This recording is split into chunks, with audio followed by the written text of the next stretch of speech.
इस खबरनामे को पेश करदा अलमन्नान ज्वेल्स शालीबंडा हैदराबाद। दोस्तों साथियों, मैं मोहम्मद रशीद आप तमाम का MK TV चैनल के खुसूसी प्रोग्राम आमने सामने में खैर मकदम करता हूं। और आपके आमने सामने आज के हमारे खुसूसी मेहमान TRS फाउंडर मेंबर हमारे मेहमान हैं, जो कि मोहताज तारुफ नहीं है, मोहम्मद अब्दुल हक कमर साहब आपका हमारे स्टूडियो में खैर मकदम है। बहुत बहुत शुक्रिया, आपने मुझे मदद किया और मैं आपके इनविटेशन पर मैं यहाँ पर हूँ। बहुत बहुत आपका शुक्रिया आपका वक्त हमें देने के लिए। दोस्तों, जैसा आप जानते हैं कि आमने सामने प्रोग्राम में हम ऐसी ऐसी शख्सियतों को आपके मेहमान बनाकर लाते हैं, तो आपके दिल में सवाल है, आपके दिल में जो एक उम्मीद है, उसको हम मद्देनजर रखते हुए हम अपने मेहमान से सवाल करते हैं आपकी जानिब से। तो आइए आज हम बात करते हैं TRS फाउंडर मेंबर, जब से TRS बनी है पहले दिन से अब्दुल हक साहब यानी कि मोहम्मद अब्दुल हक साहब जो TRS मेंबर के फाउंडर मेंबर हैं। सर, मैं आपका फिर एक बार खैर मकदम करते हुए पहले सवाल की जानिब जाता हूं। TRS बनाने का अहम मकसद क्या था तेलंगाना में? तेलंगाना में सबसे पहली चीज, तेलंगाना बनने का मकसद ये था कि तमाम के साथ इंसाफ हो, तमाम के साथ इंसाफ, तमाम मज़ाहिब के साथ। ऐसा नहीं कि मैं आपको यहाँ रोकना चाहूंगा, मैं माफी चाहते हुए। नाजरीन, आप चाहे तो नोट कर सकते हैं, तमाम के साथ इंसाफ हो। जी, तमाम के साथ इंसाफ होने के लिए आप तेलंगाना राष्ट्र समिति में तमाम मज़ाहिब के लोग हमारे तेलंगाना राष्ट्र समिति से जुड़े, और उन लोगों का तमाम का मकसद ये था कि आंध्रा व हरियाणा के साथ तेलंगाना के लोगों के साथ नाइंसाफी हो रही है। अगर तेलंगाना जब बनेगा तो जाहिर सी बात है कि तमाम लोगों के साथ इंसाफ होगा, और जिसमें तमाम तबकात के लोग जो है, जो पस्त जो कम्युनिटी के लोग हैं, वो भी क्या बोलते हैं अपलिफ्ट होंगे, और आने वाले दिनों में हालात तमाम के अच्छे होंगे। चलिए, तो अब तक तेलंगाना बनकर जितने साल हुआ है, 2014 से लेकर 2022, हमारे नौजवान, हमारे बुजुर्ग शख्सियत, हमारे नौनिहाला जो होश संभाल करके 9 साल हो गया है, और TRS के बारे में देख रहे हैं, सुन रहे हैं, और जो बड़ी उम्र के लोग हैं उनकी उम्र बढ़ती जा रही है, नौजवान बुढ़ापे की तरफ जा रहे हैं, और छोटे बच्चे जवान हो रहे हैं। तो 9 साल में TRS हुकूमत, एक फाउंडर मेंबर से मेरा सवाल है कि कहां तक कामयाबी की तरफ आगे बढ़ी है, और एक आवाम को कहां तक भलाई की तरफ लाई है? ये बात अगर मैं आप तमाम लोगों के सामने अगर मैं कहूँ तो ये बात ऐसी होगी कि मैं पार्टी का रहते हुए पार्टी के खिलाफ बोले ऐसी बात होगी, लेकिन मैं नहीं, खिलाफ नहीं सर, ये आपसे सवाल है, और ये मेरे दिल का नहीं है। हमारी आवाम हमारे पास सवाल देती है, हम उससे पूछ रहे हैं, और आपसे पूछने का मुझे हक है, क्योंकि आप पहले दिन जैसा TRS बनी थी तब से आप फाउंडर मेंबर हैं, और मुसलमानों का एक चेहरा है। आप तमाम मज़ाहिब, जैसा बोले, मैं रोकते हुए माफी चाहूंगा, आप तमाम मज़ाहिब बोले, हम तो मुसलमान का एक चेहरा आपको मानते हैं डे 1 से, इसलिए मुझे हक भी है आपसे सवाल करूं। आप बताइए। तो सबसे पहली चीज तो यह है कि KCR साहब जिस वक्त तेलंगाना राष्ट्र समिति की गवर्नमेंट फॉर्म हुई, उसके बाद से जो जिम्मेदारी दिए थे, जो कम्युनिटी के जो जिम्मेदारों में हमारे जनाब महमूद अली साहब को जो डिप्टी चीफ मिनिस्टर की हैसियत से वो जब एक जिम्मेदारी संभाले, उसके बाद से उनकी जिम्मेदारी थी कि कम्युनिटी के लिए तमाम को अपलिफ्ट करने के लिए तमाम को मुत्तहद करें यहाँ, और उन लोगों को एक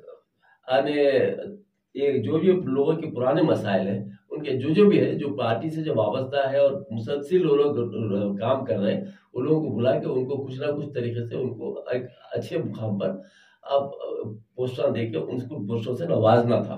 लेकिन इत्तेफाक की बात यह है कि जो चीज लोगों में थी, जो उम्मीद थी लोगों में, वो उम्मीद यानी कि पूरी तरीके से कामयाब नहीं हो सकी। तो इसका मतलब यह है कि कहीं ना कहीं हुकूमत में ये एक ड्रॉबैक था, राइट? अब मैं पहला सवाल करता हूं, जो हमारे से सवाल जो आए हैं, राइट, ये सवाल है इस्लामिक सेंटर से। कई स्टूडेंट्स हमारे को ये सवाल किए हैं कि इस्लामिक सेंटर का क्या हुआ, जहां पर TRS हुकूमत ने 10 करोड़ का वादा किया था। एक इस्लामिक सेंटर की तरफ से आपका एक सवाल है, लेकिन केसीआर साहब तो बहुत सारे वायदे करे थे। इस्लामिक सेंटर का भी बोले थे उन्होंने, और जहांगीर बिरला दरगाह के 50 करोड़ की भी बात करे थे। बाबा शरफुद्दीन साहब पहाड़ी की भी बात करे थे कि उसको भी 80 करोड़ देंगे। और ऐसे कई ऐसे औकाफी जायदादें हैं जिसके ताल्लुक से उन्होंने वायदा किया था, लेकिन उसके ऊपर अमल आज तक नहीं हो सका। उसकी वजह यह है कि अब अपने तरफ से सही तरीके से नुमाइंदगी नहीं है, और हमारे जितने भी माइनॉरिटीज़ की तरफ से जो रिप्रेजेंटेटिव है वो सही तरीके से उनकी रिप्रेजेंटेशन नहीं होने की वजह से मैं समझता हूँ ये काम रुक रहा। और केसीआर साहब भी उतना सीरियस नहीं है माइनॉरिटीज़ के मामले में। तो इसका जिम्मेदार कौन है सर? केसीआर साहब भी जिम्मेदार है इसके, जो कि उन्होंने माइनॉरिटीज के साथ नेग्लेक्ट जो हो रही है हमारी कम्युनिटी, उसके जिम्मेदार तो मैं समझूंगा कि केसीआर साहब ये जो कि उन्होंने हमारे तरफ से जो लोगों का जो रिप्रेजेंटेशन अगर नहीं भी रहा तो उनको जानते थे कि उन्होंने तमाम डे वन से जो लोग तमाम कम्युनिटी के लोग जब काम किए हैं तो तमाम कम्युनिटी के लोगों को लेकर उन्होंने आगे बढ़ना चाहिए था। अगर भले वो हमारे तरफ से रिप्रेजेंटेशन जाए या ना जाए, उनको तो मालूम था कि रोज अव्वल से जो लोग काम कर रहे हैं तमाम लोग तो हैं, इनके साथ इंसाफ होना चाहिए। उसमें कई लोग हैं हमारे पार्टी के माइनॉरिटीज के जो सीनियर्स हैं, जो आज उनके कई लोग तो इंतकाल कर गए, कई लोग ये यानी कि दुनिया से यानी कि दुनिया फानी से वफात फरमा गए, और कई ऐसे लोग हैं जो आज मिसाल के तौर पर जो बिल्कुल खस्ता हालत में है, जिसके दयार या मददगार की कैफियत है। वो लोग उम्मीद में थे कि भाई आज गवर्नमेंट आ गई हमारे कुछ होगा, लेकिन आज तक तो सर इसका मतलब ये है कि जो लोग अभी ये चाह रहे हैं कि हमारे साथ भलाई होगी, हमारे साथ इंसाफ होगा, तो यहाँ तो घर में ही अंधेरा है, चिराग तले अंधेरा। जैसे आप बता रहे हैं कि जो लोग पार्टी के साथ अपने पैसे के साथ, अपनी ताकत के साथ, अपने खून के साथ पार्टी को आगे बढ़ाना चाहे, टीआरएस को फॉर्म करना चाहे, आज उन्हीं का इंतकाल भी हो गया है और वो पूरे अपने आप से जीत नहीं पाए और उनका खुद हक नहीं मिला है। तो फिर हम क्या उम्मीद से हमारे जो नौजवान जो तेलंगाना को देख रहे हैं आगे बढ़ता हुआ, और जितने वादे हो रहे हैं, जितने बताए जा रहे हैं कि हमारा स्टेट इंडिया में नंबर 1 है, हमारा स्टेट बहुत तरक्की कर रहा है, तो फिर हम आगे क्या नजर से देखेंगे? देखिए, हमारे तेलंगाना राष्ट्र समिति में केसीआर साहब जिस तरह पुराने लोगों को जो हमारे एक डे वन से जो काम कर रहे थे, उन लोगों के साथ तो वो तो सब बात दिखाए थे शुरू में कि भाई आप आने के बाद आप लोगों की फिक्र की बात नहीं रहेगी, आप लोग अच्छे पोजीशन पे रहेंगे, आप तमाम हमारे तेलंगाना के एक तेलंगाना फाइटर्स में फ्रीडम फाइटर में तेलंगाना के रहेंगे आप गुलाम। वो तो खैर दूर की बात है, मुसलमानों के साथ में जो हमारे पुराने लोग थे उनके साथ तो इंसाफ नहीं हुआ, लेकिन ये पार्टी के अंदर हाईजैक करने वाले नए लोग आके हाईजैक कर लिए पोस्टों, यानी कि आपके बाद जो ज्वाइन बने नए लोग आगे ज्वाइन करें, जैसा कि तेलुगु देशम के थे मोहम्मद सलीम साहब जो चेयरमैन बन के बोर्ड में आके जो चेयरमैन की हैसियत से रहे जी। अब जो मसीउल्लाह साहब है वो भी बाद में आज हाल के हैं, उन्हें भी आके हाईजैक कर लेंगे, अपना पोजीशन लेंगे। ये तमाम क्या है, जो भी खुशनुदी हासिल करके केसीआर के करीब गए वो लोग क्या बोलते थे इसके और जो लायल है जो पार्टी के पुराने वो लायल है, तो लोगों के साथ इंसाफ नहीं हुआ। तो इस खुशनुदी में और ये लॉयल्टी में मुझे जो दिख रहा है कहीं ना कहीं पैसे का रद्दोमल है। जैसे जिसके पास पैसा है उसको बड़ा पोस्ट मिल गया और जिसके पास लॉयल्टी है उसे पोंछ कर फेंक दिया गया, कहीं ऐसा तो नहीं? वैसा तो मैं नहीं बोल सकता, लेकिन आप देखिए दरअसल श्रीनिवास यादव जी वो कल तक के हमारी पार्टी के खिलाफ बोला करते थे जी। आज वो हमारे पार्टी के मिनिस्टर हैं। अब ये हमारे दानम है, दानम भी क्या होता था हमारे खिलाफ से, तेलंगाना हमारे एजुकेशन में जब चलता था तो उस वक्त हमारे लोगों के ऊपर लाठी लेकर उन्होंने आगे बढ़े थे जी। आज उन्होंने हमारी पार्टी के एक जिम्मेदार आदमियों में शुमार होता है। तो ऐसे कई लोग हैं जो कि हमारी पार्टी में आ गए हैं, जो मिसाल के तौर पर कल तक हमारे पार्टी के तेलंगाना के खिलाफ बोलते थे। इवन जो मजलिस इत्तेहादुल मुस्लिमीन है वो भी हमारे को राज तेलंगाना की बात करते थे, आज वो भी आज हमारी पार्टी के अलायंस में है। अब इसका मतलब यह है कि आप ना सिर्फ तेलुगु देशम, ना सिर्फ कांग्रेस, बल्कि मजलिस इत्तेहादुल मुस्लिमीन को भी आप ये देख रहे हैं कि जो कल तक हमारे नहीं थे वो आज हमारे बन बैठे हैं और जो हमारे थे वो आज पराये बन बैठे हैं, वैसे हो गया राइट। तो मैं अगली आवाज आपकी बताता हूं कि वक्फ बोर्ड एक ऐसा महकमा है मुसलमानों के लिए जो अगर अपना सही काम करना शुरू कर दे तो कोई भी मुसलमान गरीब नहीं रहेगा। ऐसा मैं खुद भी बचपन से सुनता आ रहा हूं, आज मैं कई साल से काम कर रहा हूं, लेकिन आज भी मुझे ऐसा कहीं भी आईना नहीं दिख रहा है कि एक गरीब मुसलमान वक्फ बोर्ड से फायदा उठा सके। आप बताइए वक्फ बोर्ड के बारे में आपका क्या ख्याल है और टीआरएस पार्टी वक्फ बोर्ड को कैसा लेकर काम कर रही है? सबसे पहली चीज तो क्या है, मेरा अपना जो तजुर्बा है, मेरी जो अपने बसारत है, वो बात मैं आपके सामने ये बोलूँगा कि बाज़ाब्ता मजलिस इत्तेहादुल मुस्लिमीन जिस वक्त हमारी तेलंगाना राष्ट्र समिति से ज्वाइन हुई, उसके साथ ही हमारा जो कम्युनिस्टेट बनाने का हमारे केसीआर साहब वादा कर रहे थे वो खत्म हुआ मेरे तजुर्बे से।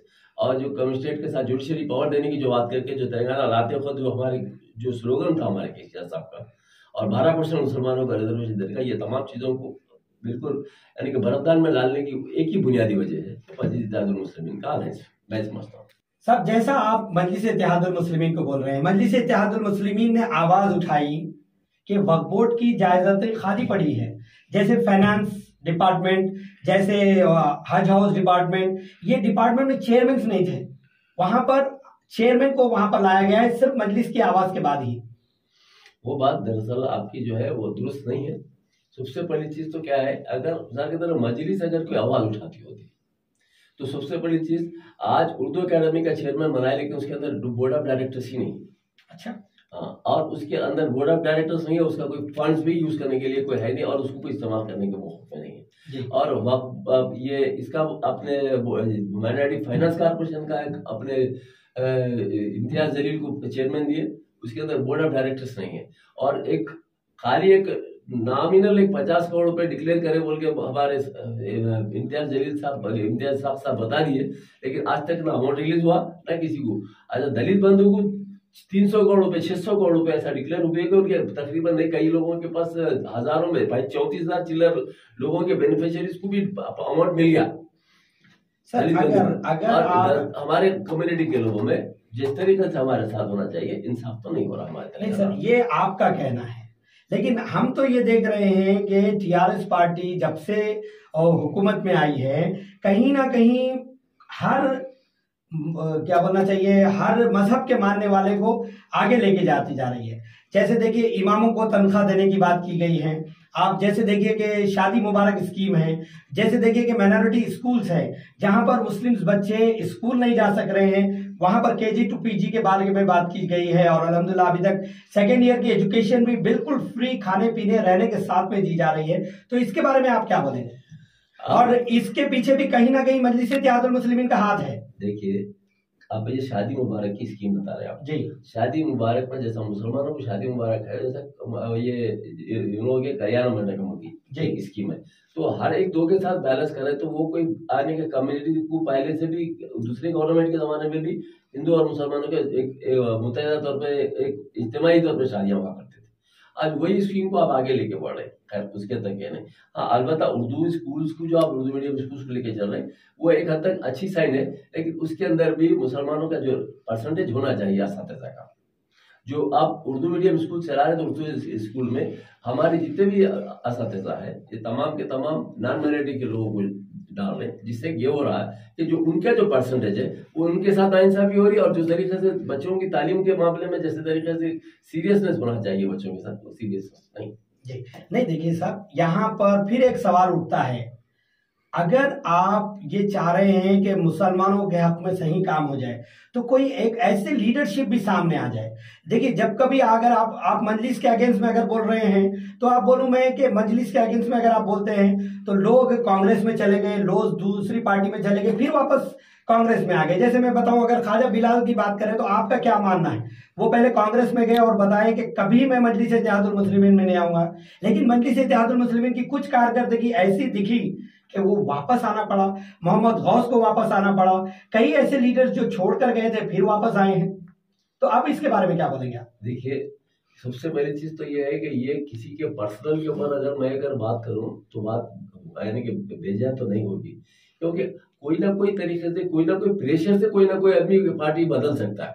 मेरा ख्याल ये है कि भाई खास करके ये पार्टी छोड़ के कांग्रेस में आने के बाद कांग्रेस छोड़ के वहां जाना, कोई वजूहत भी हो सकती है उसके पीछे, अपने भी पर्सनल कुछ वजूहत हो सकती है, अपने भी कुछ केसेस हो सकते हैं, अपने ऊपर भी कोई अच्छा बुरा रह सकता है, उसके तरफ से सामने वाले के प्रेशर से मजबूरन अगर मिसाल की तरफ को कॉम्प्रोमाइज करके कोई पार्टी से वाबस्ता होना चाहते हैं तो वैसे आपसे तो शुरी गौस का भी मामला है, शुरी गौस भी यहाँ से फिर निकल के कांग्रेस छोड़ के फिर मजलिस में गए। तो ये तमाम चीजें क्या है, उसके पीछे क्या बैकग्राउंड अलग है, ये मीडिया के सामने नहीं बता सकता, लेकिन ये इसके पीछे भी कुछ बैकग्राउंड है। जिसकी वजह से ये लोग अपनी पार्टी छोड़ के साहब अगर मीडिया के सामने ये नहीं बता सकते हैं तो फिर आप क्या बता सकते हैं, ये बोलिए। अजमेर का मामला क्या हुआ? अजमेर में आप 5 करोड़ की रुबात बनाने वाले थे, जैसे मदीने में, मक्के में जाएंगे, हज में जाएंगे, उम्रे में जाएंगे तो हमारा निजाम बादशाह है, हमारा निजाम सरकार है, तो वहां पर बनाया है। मैं तो यहाँ अजमेर में हैदराबाद के, तेलंगाना के लोग जाने के लिए फ्री में रहने के लिए इंतजाम करूंगा, तो फिर अजमेर का क्या हुआ सर? अजमेर का भी आज भी नहीं हुआ। अजमेर माइनॉरिटी कमीशन का भी कोई भी चेयरमैन नहीं है आज, वैसा बोले तो आप, क्योंकि हमारे साथ नजरअंदाज तो किया जा रहा है कम्युनिटी को हमारी। आज माइनॉरिटी फाइनेंस कॉर्पोरेशन का जिस तरीके से बनाया हुआ था, माइनॉरिटी कमीशन का हमारा चेयरमैन था खमरुद्दीन साहब बोल के थे, और उन्होंने जाके तकरीबन 2 साल होने के करीब हो गया, उनका एक्सपायर हो गया डेट, जिसके बाद उसको फिलअप नहीं करे। तो ऐसे ही एसएपी ने आज वैसे पड़ा हुआ है जिसके अंदर भी फिलअप नहीं करे। तो कई ऐसी जायदादें हैं जो चेयरमैन के, जो कम्युनिटी से वाबस्ता रहने की जो चीजें वहां पर पूरों के ऊपर नजरअंदाज किया हुआ है। और जो भी लोग हैं हमारे को गवर्नमेंट के डिपार्टमेंट में भी, हमारे को हर डिपार्टमेंट में 2-2, 4-4 लोगों को डिपार्टमेंट में सेट करते बोले थे कम्युनिटी, माइनॉरिटी कम्युनिटी के। आज तक किसी को कुछ भी नहीं हुआ। और तमाम जो हमारे पुराने लोग थे, मखसूस जो पार्टी से वाबस्ता थे, तमाम लोग आज भी उम्मीद के ऊपर, मंगोल में इलेक्शन हुआ, तुम्हारे पुराने जितने लोग थे वहां पर ऐसा गुलामों कैसा काम कर रहे थे, आज उनके साथ भी कुछ भी नहीं हुआ। आज मिसाल के तौर पर जहरुद्दीन यूसुफी साहब थे, उन्होंने भी काम करने गए, उमर साहब गए, अपने ये हमारे शब्बीर अहमद साहब गए, उमर साहब गए, हमारे आरिफ साहब गए, और भी हमारे दूसरे मुखी चंदा गए, और अपने सत्तार गुलशनी गए। ये तमाम लोग। मैं आपको रोकते हुए ये बोलूंगा, क्या आप अपने पुराने लोगों को सीट या जगह या फिर पद नहीं मिलने का अफसोस कर रहे हैं, या फिर मुसलमानों और तमाम मजहब के लोगों को जैसा पावर, जैसा हक तेलंगाना आने के बाद, टीआरएस हुकूमत अपनी हुकूमत बनाने के बाद उनको जैसा हक देना चाह रही थी वैसा दे नहीं सकी? आपके दोस्त या आप खुद को सीट नहीं मिली, आपको पद नहीं मिला, ये आप भड़ास निकाल रहे हैं, ये मुझे बताइए। ऐसा नहीं है। मैं ये बात बोलना चाह रहा हूँ कि तेलंगाना के अंदर जो लोग अपने एक जज्बे से तेलंगाना हासिल करने के लिए आए थे, तो तेलंगाना में जब जज्बा के लिए जब काम करने के बाद उनके साथ जब इंसाफ नहीं हुआ तो उसका मेरे को तकलीफ जी। क्योंकि जो लोग आज सालों गुजार दिए, अपनी जिंदगी की तवानाई खत्म कर ली, अपनी जो भी दौलत थी उसको बर्बाद कर लिए, अपने एक मुकाम के लिए कि पार्टी में हम रहने के बाद हमारे कुछ हासिल होगा बोल के, जब तेलंगाना आने के बाद उन लोग पुरुमीद थे, जो पुराने लोग थे, ये समझते थे कि हमारे को केसीआर हमारा है और केसीआर का हमारे को कुछ हासिल होगा। लेकिन जब हासिल होना तो दूर की बात है, केसीआर साहब जिसको का तेलंगाना हासिल हुआ, उसके बाद एक सर दूसरे पुराने लोगों को बात हो रही है, तैनीयती इजलास तक नहीं करे तेलंगाना का, जब तेलंगाना हासिल हुआ बजाय उसके तैनीयती इजलास भी नहीं करे, किसी को वेलकम भी नहीं करे पुराने लोगों को। नए लोग आए, नए लोग आके हाईजैक कर लिए हमारी गवर्नमेंट, और हम जाके वहां रहे, और आज भी वैसे हमारा मौकूफ चल रहा है। तो मैं ये ऐसा मेरा ख्याल है। बहुत अच्छी बात है। आज का आखिरी सवाल आपसे लेते हुए मैं पहले मेरे नाजरीन से बात करूंगा। नाजरीन, अगर आपका कोई सवाल है, आप कुछ हुकूमत से पूछना चाहते हैं या खमर साहब से पूछना चाहते हैं, तो हमारे कमेंट बॉक्स में कमेंट जरूर कीजिए, ताकि हम अगले प्रोग्राम में आपकी आवाज हुकूमत तक पहुंचा सके और हुकूमत की आवाज आप तक पहुंचा सके।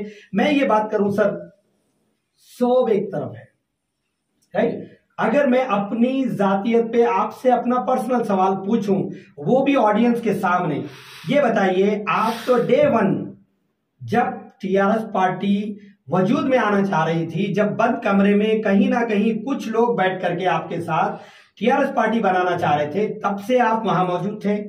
आज बिल्कुल 9 साल हो चुका है, अगर मैं गलत ना हूं तो, और 9वां साल रनिंग हो रहा है, राइट? ये 9 साल के अंदर आप टीआरएस पार्टी की उतार चढ़ाव, अच्छा बुरा, सही गलत, बहुत देखे हैं, और बाकी से हम हमारे नाजरीन को आपने बात कर समझाई है। तो आप बताइए, क्या आपको क्या मिला इसके ताल्लुक से? मैं आपको बताऊं, हाँ, मैं सबसे पहली चीज तेलंगाना राष्ट्र समिति का आज अपने तरफ से बोलना भी छोड़ दिया। मैं आवाम के सामने मैं बात, हमारे नाजरीन के सामने ये बात बताना चाहता हूँ कि मैं तेलंगाना राष्ट्र समिति का जो फाउंडर मेंबर कहा जाता था, मैं पहले कहता था, वो बंद कर दिया। उसकी वजह ये कि हमारे तेलंगाना के 8 मसाजिद की शहादत अमल में आना, सेक्रेटरिएट के 2 मसाजिद की शहादत अमल में आना, अंबरपेट की एक मस्जिद की शहादत अमल में आना, और कुत्तागुड़म की अपने मस्जिद की शहादत में आना, नारायणपेट के अशरफ खानों की शहादत में अमल में आना, और तकरीबन हमारे पास मैच है ये इधर के हमें मीरपेट लेनिन नगर की मस्जिद की शहादत में आना, खुदा अपने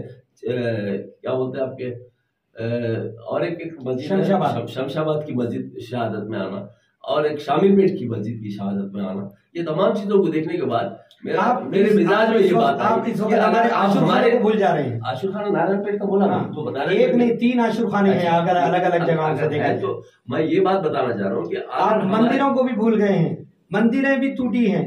मंदिर अगर मिसाल के तौर पे एक टूटी है तो उसको बनाने के लिए दूसरी जगह पहले से परमिशन लेके वो लोग किए, जबकि आपके सेक्रेटरिएट में 2 मसाजिद की जो शहादत अमल में आई किसी के इल्म में नहीं है। उसके अंदर जारी मज़ार थे, पुराने मस्जिद थी, अपने आसार था जो का अपने मिंबर रसूल का और मिंबर रसूल था। ये तमाम चीज़ों के साथ यानी कि जो खिलवाड़ किया गया और उसके साथ जो नाइंसाफी की गई और उसके जो मुतबरिक मुकाम के साथ जो उसके साथ यानी कि उसको बेहुरमती की गई, ये तमाम हमारे दिल में नक्श है और हम ये नहीं चाहते कि भाई इस तरीके से नुकसान पहुंचाए हमारी कम्युनिटी को और हम तमाशाई बने रहे।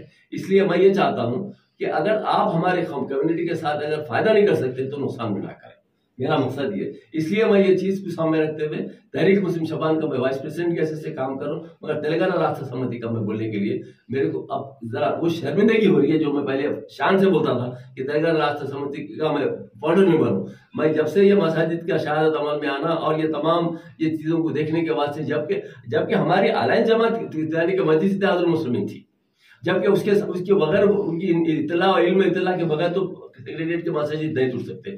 अब यहाँ पर तो जाके अमरपेट की एक खाना मस्जिद के ताल्लुक से तो वो लोग खुद भी बोले थे कि भाई यहाँ पर मस्जिद तामीर हो जाएगी।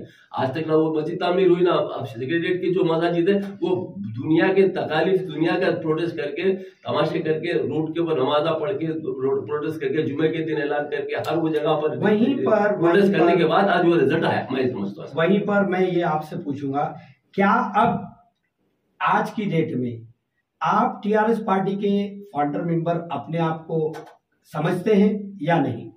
मैं फाउंडर मेंबर था और आइंदा भी मिसाल के तौर पर रहूंगा, लेकिन मैं अपने आप को वो पोजीशन इस वास्ते नहीं समझता कि हमारे साथ जब इंसाफ हुआ तो किसी के साथ भी इंसाफ नहीं हुआ समझ, क्योंकि हमारे जितने भी साथी थे पुराने आज बिल्कुल हालत उस पर है, यानी कि बिल्कुल ये कैफियत दिख रही कि वो लोग बिल्कुल बेसाज बेयार और मददगार की कैफियत से गुजर रहे हैं। अब अगर आप चाहते हैं तो टीआरएस हुकूमत अपने आप को कैसा वापस रिकलेक्ट करें और आप जैसा चाहते हैं, क्या आप हुकूमत से चाहते हैं?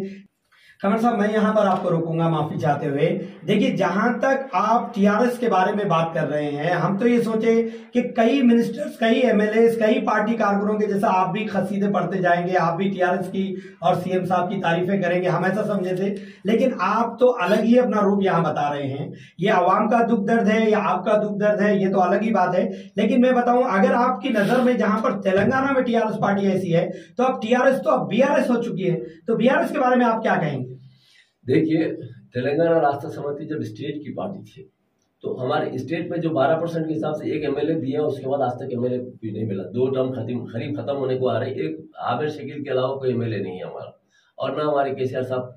खाली एक मानो में गौर किया जाए तो केसीआर साहब ये बोले कि भाई मुसलमान जीत नहीं सकते, मुसलमानों को क्या होता सो एक मैं नॉमिनेटेड पोस्टों पे एमएलसी दूंगा बोले। ये बात तो जो है ना वो एक बात समझ में आने वाली नहीं है, जबकि हमारे तमाम वोटों से आप जीत सकते हैं और एमएलए बन सकते हैं, और हमारे वोटों से आप बन सकते हैं और हम एमएलए नहीं बन सकते। ये बात मजाक के खेल से। और दूसरी चीज ये है कि बीआरएस बनने का मतलब ये है कि आज क्योंकि पूरे तेलंगाना में इनको वोट कटाना है भारतीय जनता पार्टी की तरफ से, भारतीय राष्ट्र समिति की तरफ से, इनको पूरे तेलंगाना में जाके इलेक्शन कंटेस्ट करना है। और तेलंगाना में या हिंदुस्तान, पूरे हिंदुस्तान में जब इलेक्शन कंटेस्ट करेंगे तो जाहिर सी बात है वोट डिवाइड करेंगे अल्टीमेटली किसी को फायदा पहुंचाना है इनको मालूम है। जिस तरीके से आज मस्जिद इत्तेहादुल मुस्लिमीन भी वही करी, जो इन्हों भी वही करने वाले मेरे ख्याल से। देखिए फिर से यह बात तो फिर वो तमाम लोगों के साथ में आ गई है। ये खैर हम बात मजलिस इत्तेहादुल मुस्लिमीन की नहीं कर रहे हैं। अभी देखिए दोस्तों, आप ये आज के हमारे खुसूसी मेहमान की बात सुन रहे थे। आप कमेंट बॉक्स में हमें लिखकर बताएं कि कौन सही कौन गलत। फिर मुलाकात होगी आमने सामने एक नए मेहमान के साथ। आपकी आवाज बनकर एमके टीवी चैनल ले आएगा हुकूमत के सामने आपकी आवाज, और हुकूमत का जवाब ले आएगा आपके लिए। देखते रहिए आमने सामने। और अब इजाजत दीजिए हमारे आज के मेहमान कमर साहब को और अपने मेजबान मोहम्मद अब्दुल रशीद।